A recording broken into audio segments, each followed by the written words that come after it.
I have lived in Jeddah for almost 2 years, and today I will show you exactly how much it costs monthly. Rent, groceries, transport, kids if you have, and lifestyle.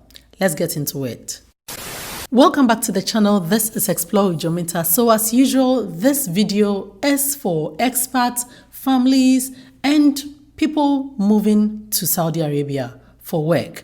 And also, the bonus part is if you're moving with your family or with your kids. All we do here is we travel around the world, give you honest reviews of these places we go to in terms of their neighborhoods, what is happening in the country, the cost of living, and if it's livable or even relocation friendly. So this is why I'm making this series for you, anyone intending to move to Saudi Arabia in 2026 and beyond. The favor I would like to ask of you is for you to subscribe to the channel, because YouTube tells us that just this amount of people have subscribed to the channel. So subscribe to the channel, like the videos you watch on this platform, and comment, engage with us. This is the free way for YouTube to spread our informative videos to other people. Thank you so much, guys. So today we are talking about our monthly expenses, and this can be general, especially with expats coming from the UK, US, Canada, Europe. You know how we are in the West and how we consume things, because I know and I've read forums on Facebook groups and all that. People spend way less, but this all depends on the type of work. This price is for you who move here as a professional. If you move here with any other job, then you know that your expenditure is going to be very low. People are able to live here with that expenditure as well. So I have my notes here. I'm going to refer to them. Of course, I'm talking about numbers today. So this is a family of 5. We are a family of 5. And I will say that usually the professional who works in the family usually doesn't stay with the family. If they are an engineer, they're into construction and all those, type of occupation where they have to be on site. So, but still I'm going to work it as a family of 5, because let's say when we take internet, we all use internet. That's the easiest thing that came to mind. If you like this video already, let me know. So for our monthly breakdown, I have our apartment, which is the first I will talk about. If you want me to make videos on apartments, in fact, I have written to how many companies? I've written to so many, and they don't allow people to come have a tour and shoot videos. It's not like other countries. So we'll just take it as it is. But I can make a video showing you these apartments and what to expect. I have a video on the types of rentals if you want to check it out after the video here. It's going to be linked in the description below where it says more. When you click it, all the videos I link in this video are going to show in the description. So do check them out. To rent in Jeddah, 1-bedroom apartment can cost you about 2,000 to 3,500 riyals a month, and 2 bedrooms 3,000 to 6,000 riyals a month. 3-bedroom family flat 5,000 to 8,500 a month. So this all depends on your lifestyle and what you want in these apartments or compounds. I've explained compounds into detail in that video. That video will do it justice, which I'll link in the description. For Western compounds, you are looking at around 8,000 to 15,000 riyals a month. And this is so true. So 15,000 was when I was looking for Western compounds, meaning this is like a resort. That was what was coming up. It was about 3,000 pounds a month, which is 15,000 riyals. So yeah, you people pay that much. Some even pay more actually. And I was like, no, I'm not going to do that. So basically all I'm doing is giving you realistic prices, and then I tell you ours. Ours is a 3-bedroom apartment, and it's 6,500. That's what we pay every month, riyals. So that works out about 3,300 pounds every month.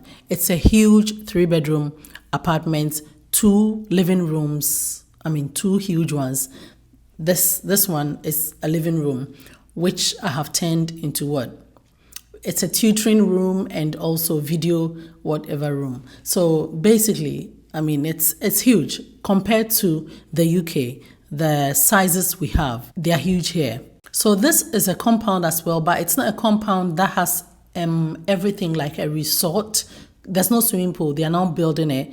And I'll just insert some photos for you or videos for you to see. There's a gym which is free. So that's great because we'll come to that. So you can rent outside of compounds, which are cheaper. There are so many places kids can play. There's a football pitch, a volleyball place, however it's called.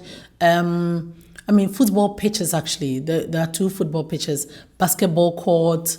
There's so many places which people can play at or on. There's a playground. So basically, I mean, it's like you are in a compound and confined in a way, not confined as in prison, but you are in a place where you have everything. There's a supermarket, there's now a pharmacy, which is great. And yeah, so you get everything that you want. So now we come to electricity, water, and internet. And this was one of the big bills in the UK. We were paying a lot in a month, especially winter months. So here, electricity, summer, it's a bit high because of the aircon that you put on. But winter times, you don't always put the aircon on. We pay 400 riyals a month for the electricity. Summer months, we're paying around 500 riyals, which is £100. And this depends on how often you turn on your aircon. If you don't usually turn it on, but trust me, summer months, you need an aircon. It gets so hot. I mean, boiling, super hot, that you wouldn't stay here without an aircon. But all the same, sometimes it goes to 300 in the winter, 500. It's always stayed at 500 in the summer months, which we have how many rooms? There are so many rooms. And some of the rooms, the air cons have been on since we came because we were told to put them on, especially the maid's room that we have and the maid's toilet that we have. It's like the air cons are on. So when it comes to internet, I'll talk about the 2. So basically internet on your phone and also internet at home. That is if it depends on the lifestyle, as I said already. So Wi-Fi, STC is 400 riyals. We pay 400 riyals a month, and that's the Wi-Fi. We have 2 boxes just so that it works well. And sometimes it doesn't want to work well, but then, yeah. And internet on your phone. So basically what we do is you recharge and you have options. So you have 50 riyals, you have 54, you have 65, 75 riyals, and even 70. To buy 75 riyals data, it's about 10 gig or 15 gig or so. So it's enough for you to go out and about every time to, let's say if you're going to work and all that, it's enough.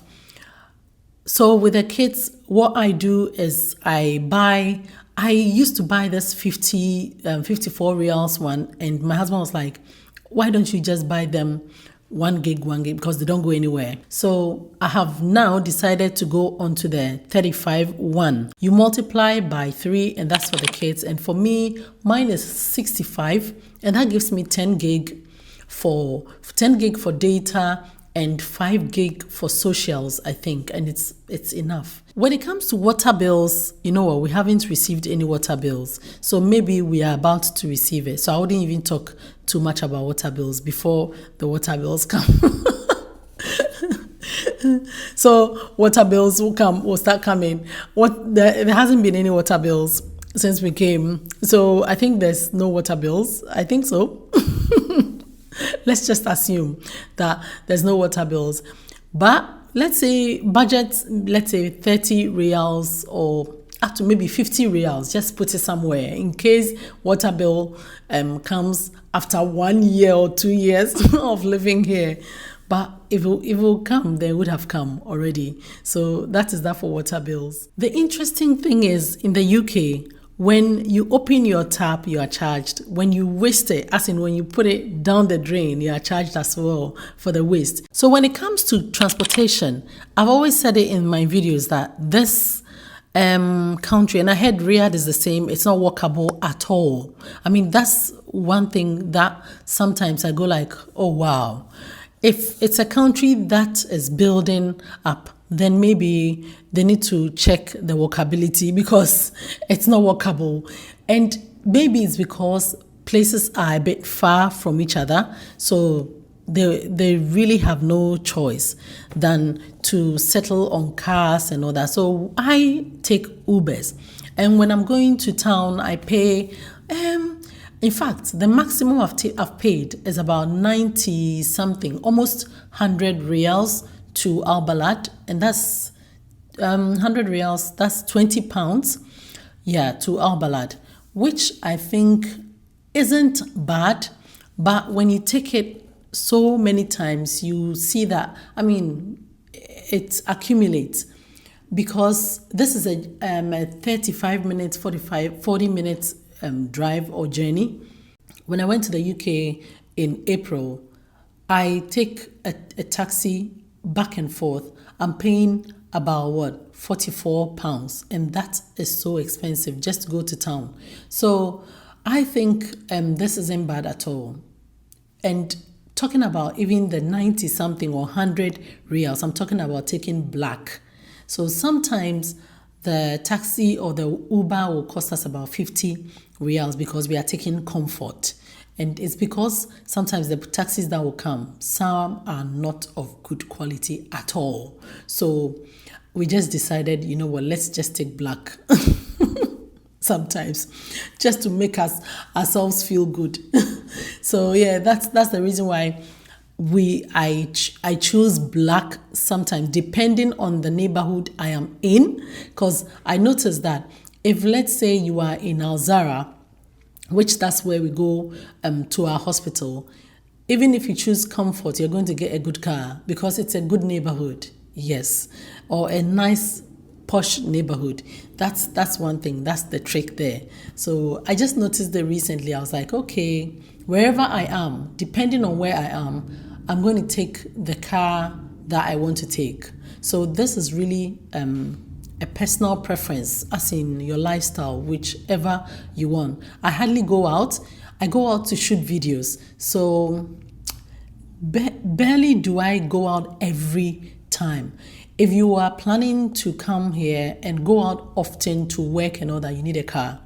A car will be the great thing for you, because you will end up paying a lot for Uber, and I don't think that will be a good investment for you. Talking about car, if you like what I'm doing here, just hit me up, like this video, and let me know in the comment below if you are liking this video. Thank you. Okay, let's go on. So talking about car, so recently we asked about renting for a month, and that would cost us 3,000 riyals every month. I think I'm very, very sure of it. If you're buying a car, you should know that fuel is very, very inexpensive here. So that's a bonus. Or if you are renting a car, it's very, very inexpensive, and we all know it's the oil they have, so it's inexpensive. And this is why the electricity is also very affordable, because the first time I came here, one of the shocking things was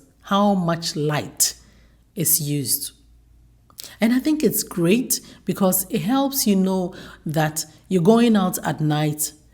Everywhere is lit up. Most places are lit up, especially the town or where the malls and everywhere is. In the UK, you go on roads and motorways, and it's dark, pitch black. Okay, so this is the part where it would depend on your lifestyle again. Groceries. So talking about groceries, our monthly cost, let me give you the range. So the basic people will spend 3,000 to 1,005 riyals a month. Some will spend averagely 1,008 to 2,500 riyals a month. some comfort. So basically, we expats, that's why I mentioned, we expats from the West like consuming things. We will spend around 2,008 to 4,000. And that is how much we spend. We spend 4,000 riyals every month, sometimes more. So what we say is, okay, we spend about maybe 5,000 riyals. That's about £1,000 every month. So some stores or shops to supermarkets to look out for is Panda, Danube, Lulu Hypermarket. They are affordable. I would recommend that. If you have it close to you, they are affordable. Now we come to schools. And kids' schools and their fees. There's so many international schools. German international schools, French international schools, what have you, British international schools, American international schools. That American one is the most expensive, which they've increased it because last academic year, their fees was the maximum for high school was 60,000 riyals. Now it's 90,000. I don't know how come they jumped from 60,000 to 90,000. I'll talk about schools later in this series, but just note that if you are coming with your family and you are able to homeschool, you can opt for homeschooling like we do, and homeschooling is so easy. If you think it's daunting, it's so easy. Just let me know if you need a video, if you want me to make a video on that, and I'll make a video on that, which I'll put on my second channel because that is where I do such videos on. If you can homeschool, fine. If your employer is not paying for school fees, then know that you're coming to pay between 15,000 to 90,000, as I mentioned. So other expenses is the gym, and any miscellaneous. Gym, we don't pay any gym fees. Schools, I mentioned, we don't pay. We homeschool, so we only pay tutors. Coming here, I noticed that when you're in the UK, you get tuition for £70 an hour, £30 an hour. It's a lie. It's a lie because there are so many tutors who are great on Preply who are charging less than the £70 an hour, £60 an hour tuitions that we get. We get to see on in the UK. So, and one thing is, when you're coming here, you need a VPN, and I have a link in the description below. If you want to use Surfshark, it gives you 86% off and also 3 months trial, so try it out. But you do need a VPN. You have to download it onto your phone before you come, because when you get here, the firewall is going to stop you from even downloading. So download it before you come. So basically, I've talked about the rent, the groceries, transport, bills. So in all, you should expect to be spending about 10,000 riyals to 12,000 riyals, depending on your lifestyle. Subscribe to the channel. It's a favor we are asking you. Like this video and comment, engage with us. If you enjoy this video, then you will enjoy the cost of living in Jeddah video I made here. I'll see you in the next one.